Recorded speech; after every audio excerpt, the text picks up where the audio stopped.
Let me ask you something, and don't answer out loud. Just notice what happens inside your mind when I ask it. When was the last time you were truly alone with your thoughts? No phone, no music, no noise, no notifications pulling at your attention. Just silence. Most people today are terrified of that moment. And yet, one of the most powerful men in human history lived inside that silence almost every day. An emperor who ruled Rome, commanded armies, and carried the weight of an empire on his shoulders, yet still wrote private notes to himself just to stay sane, just to stay grounded, just to remain human. His name was Marcus Aurelius. And what's strange is that he never meant for anyone else to read his words. He wasn't trying to inspire or teach. He was trying to survive his own mind.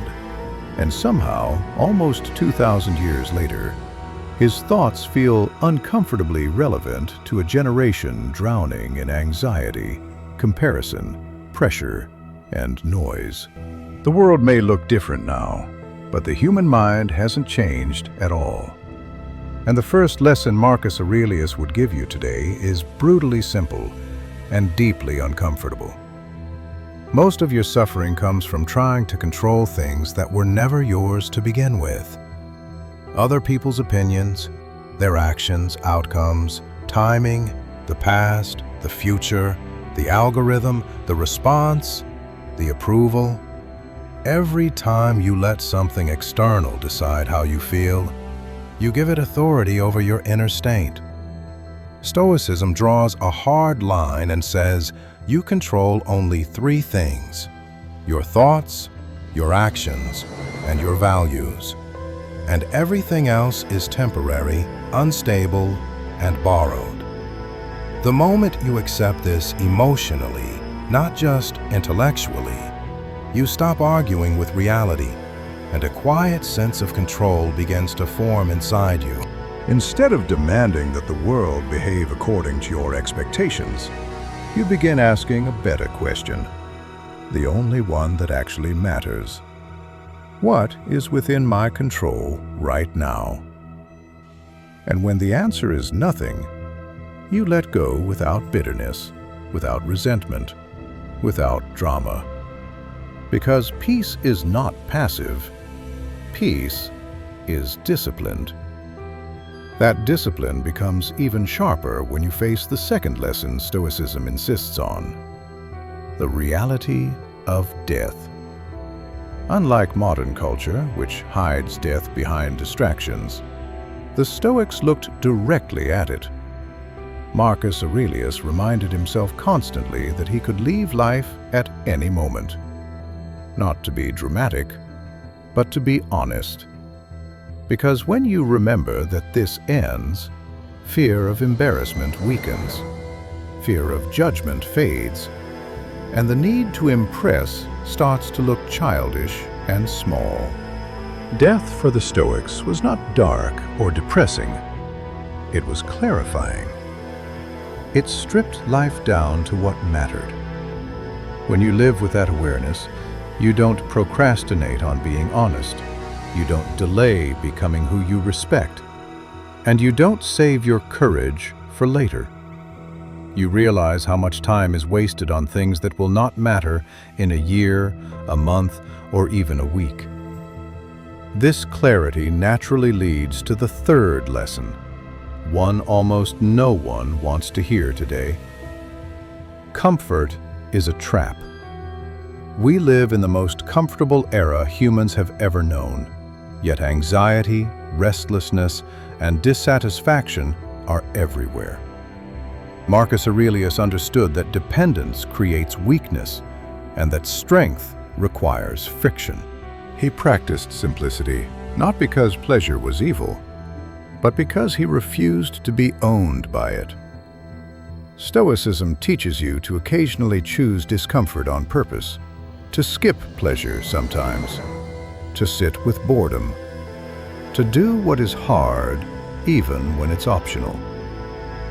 When you discover that you can endure discomfort, something powerful happens inside you. Fear loses leverage, anxiety loosens its grip, and you stop needing the world to be easy in order to be okay. This inner strength becomes essential when dealing with other people, which brings us to the fourth lesson, one that can save you years of unnecessary anger and resentment. Other people are not your enemy, even when they act like it. Marcus Aurelius believed people act badly not because they wake up wanting to be evil, but because they are confused about what is good. They are unconscious, driven by impulses they don't understand. When someone insults you, disrespects you, betrays you, or misunderstands you, Stoicism asks you to pause and remember that this is their inner disorder spilling outward, not a verdict on your worth. The moment you stop taking everything personally, you gain an enormous advantage. You no longer react automatically. You no longer hand control of your emotions to someone else's behavior. And you begin to understand that calm is not weakness. Calm is dominance. Restraint is strength. All of these lessons point toward the fifth and most demanding idea Marcus Aurelius left us. Philosophy means nothing if it doesn't change how you act. He wrote, "Stop talking about what a good person is. Be one." That single sentence dismantles most excuses, because Stoicism is not about sounding wise or feeling motivated. It's about identity. It's about asking yourself again and again, in small moments when no one is watching, what would the person I respect do right now? And then doing that thing even when it's uncomfortable, even when it costs you something, even when no one notices. Character is built in private, and reputation is just the echo. Marcus Aurelius never knew his private thoughts would survive centuries, and he never imagined a generation like ours listening to them through headphones and speakers. But here they are, not offering escape, not offering comfort, but offering stability in a chaotic world. The world will stay loud, people will stay unpredictable, and life will stay unfair. But if you train your mind the way the Stoics did, nothing external can shake your inner foundation. If there is one final lesson to take from this, it's not to rush back into noise, but to sit with this for a moment. Just a moment of silence. Because that is where Stoicism begins, and that is where real strength quietly grows.